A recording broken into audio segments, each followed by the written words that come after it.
Dahulu kala, di suatu desa kecil dekat lembah yang asri, tersebutlah dua bersahabat bernama Embro dan Pipo.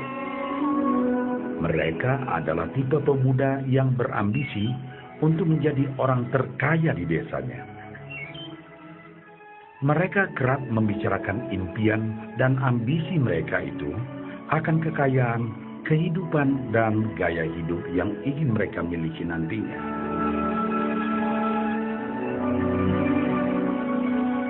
Mereka tidak takut untuk bekerja keras, hanya saja mereka masih belum mendapatkan kesempatan untuk dapat mewujudkan cita-cita mereka. Tanpa putus asa, mereka terus mencari dan mencoba gagasan-gagasan baru untuk mendapatkan kesempatan tersebut.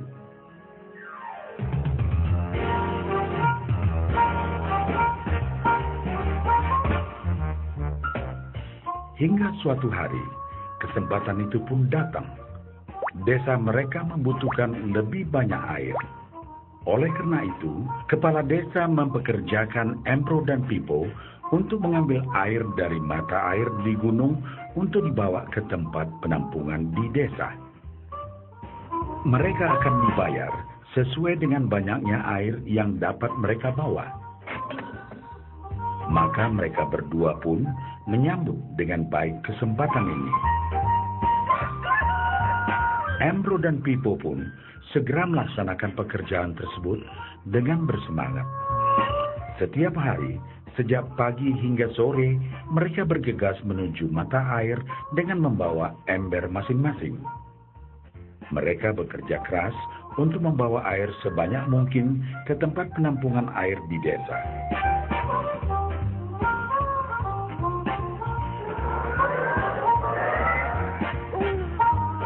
Menjelang sore hari, mereka pun pulang dengan membawa upah dari hasil jerih payah mereka hari itu. Embro merasa puas sekali dengan pekerjaannya itu dan besarnya upah yang ia dapatkan. Dia yakin bahwa dengan pekerjaannya ini, ia bisa segera mewujudkan cita-citanya. Bahkan untuk menambah penghasilannya, Embro membuat ember yang lebih besar agar dapat lebih banyak membawa air.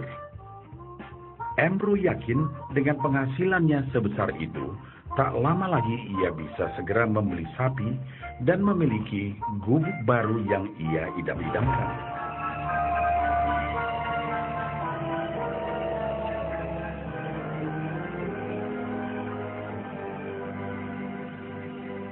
Lain halnya dengan Pipo. Dia merasa tidak nyaman dengan cara yang mereka lakukan itu.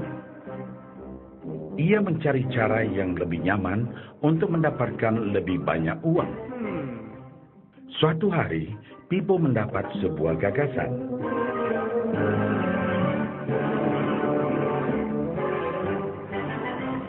Ia berniat membangun sebuah saluran pipa yang akan mengalirkan air dari mata air langsung ke tempat penampungan air di desa. Dengan saluran pipa tersebut, ia akan mendapat lebih banyak air tanpa perlu lagi membawa ember ke mata air. Ia sangat antusias dengan gagasannya ini. Pipo pun mulai menceritakan gagasannya ini kepada Embro dan mengajaknya bekerja sama. Tetapi Embro tidak sependapat. Ia bahkan mentertawakan gagasan Pipo tersebut karena merasa dirinya mampu mendapatkan lebih banyak uang. Embro pun lebih sering lagi mengambil air dengan ember dan bahkan menggunakan ember yang lebih besar agar dapat membawa lebih banyak air ke desanya. Dengan cara ini, Embro yakin penghasilannya akan meningkat.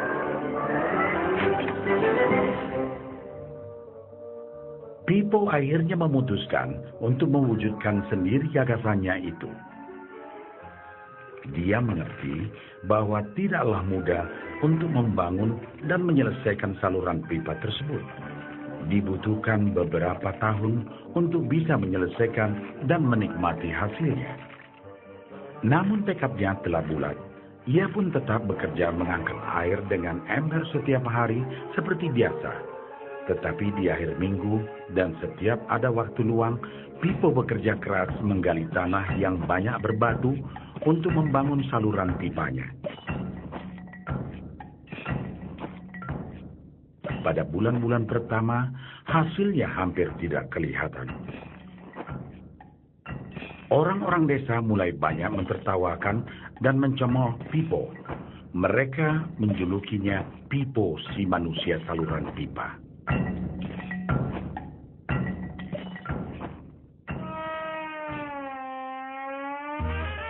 Sementara itu, penghasilan Embro telah meningkat 2 kali lipat. Ia sudah berhasil membeli sapi dan memiliki gubuk baru yang lebih besar. Gaya hidupnya pun sudah mulai berubah.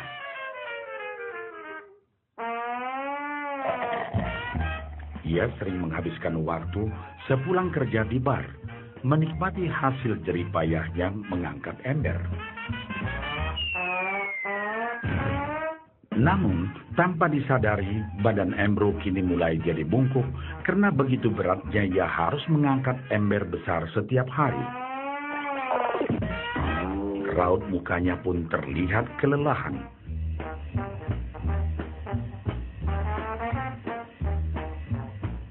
Semakin hari, semakin sedikit air yang dapat dibawanya karena tenaganya berkurang seiring bertambahnya usia.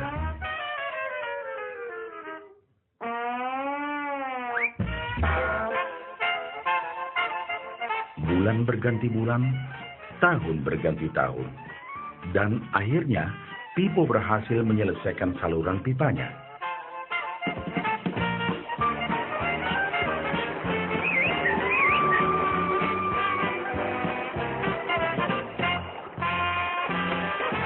Kini, tanpa perlu bersusah payah mengangkat ember, Pipo akan mendapat lebih banyak uang berkat air yang terus mengalir memenuhi tong-tong air di tempat penampungan.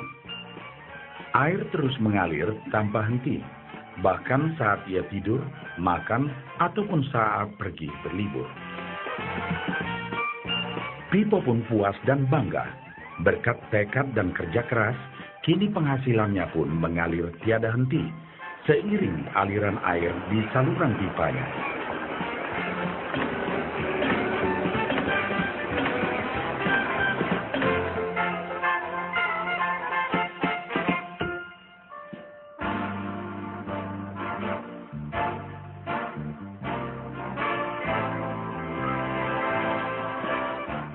Setelah melihat cerita Embro dan Pipo, kita sadari bahwa cerita mereka menggambarkan kehidupan kita. Pekerjaan yang dilakukan mereka melambangkan apa yang dilakukan kebanyakan orang dalam mendapatkan penghasilan. Embro mendapatkan penghasilannya dengan cara menggunakan ember. Ia harus pulang pergi mengisi embernya dari mata air ke desa untuk ditukarkan dengan uang. Untuk meningkatkan penghasilan, yang dilakukan Embro adalah dengan cara lebih rajin pergi ke mata air dan juga memperbesar ukuran embernya. Dalam kehidupan yang nyata, sangatlah normal kalau kita ingin meningkatkan penghasilan, kita harus bekerja lebih keras. Misalnya, dengan bekerja lembur atau mungkin mendapatkan pekerjaan tambahan. Kita juga dapat memperbesar ember kita, yaitu dengan menerima posisi pekerjaan yang lebih tinggi. Sebagian besar dari kita menukarkan waktu kita untuk mendapatkan uang. Seperti juga Embro, kita pun memiliki waktu yang terbatas untuk dibarterkan menjadi uang. Dan kita tahu, setiap orang hanya memiliki 24 jam per hari. Dan tidaklah mungkin kalau kita membarterkan seluruh waktu kita untuk bekerja. Dan yang lebih sulit lagi, yaitu jika kita tak mampu lagi membarter waktu kita, karena alasan usia, kesehatan, ataupun alasan lainnya, sehingga penghasilan kita terhenti sama sekali. Tetapi coba perhatikan apa yang dilakukan Pipo. Secara bijaksana, Pipo tidak membarterkan seluruh waktunya hanya untuk mendapatkan penghasilan yang terbatas. Tetapi dia menggunakan sebagian waktu yang dimilikinya untuk membangun saluran pipa, karena dia tahu bahwa saluran pipa ini akan mendatangkan penghasilan yang berkesinambungan tanpa dia harus membarterkan seluruh waktunya. Dia tahu bahwa suatu hari nanti, mungkin karena alasan usia atau kesehatan, dia akan tidak dapat lagi membarterkan waktunya dengan uang. Sedangkan bila ia mampu mewujudkan gagasan saluran pipanya itu, dia hanya perlu bekerja keras sekali saja untuk membangun saluran pipa. Setelah saluran pipa selesai, maka penghasilan akan terus mengalir bagi Pipo. Pipo telah menunjukkan kepada kita bahwa untuk mendapatkan penghasilan, kita tidak selalu harus dengan cara barter waktu dengan uang. Ada cara lain yang lebih baik. Bagaimana dengan Anda?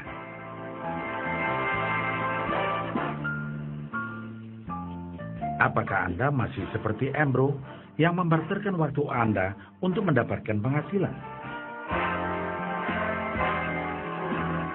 Atau Anda ingin mengikuti jejak Pipo dengan mulai membangun saluran pipa untuk mendapatkan penghasilan yang berkesinambungan?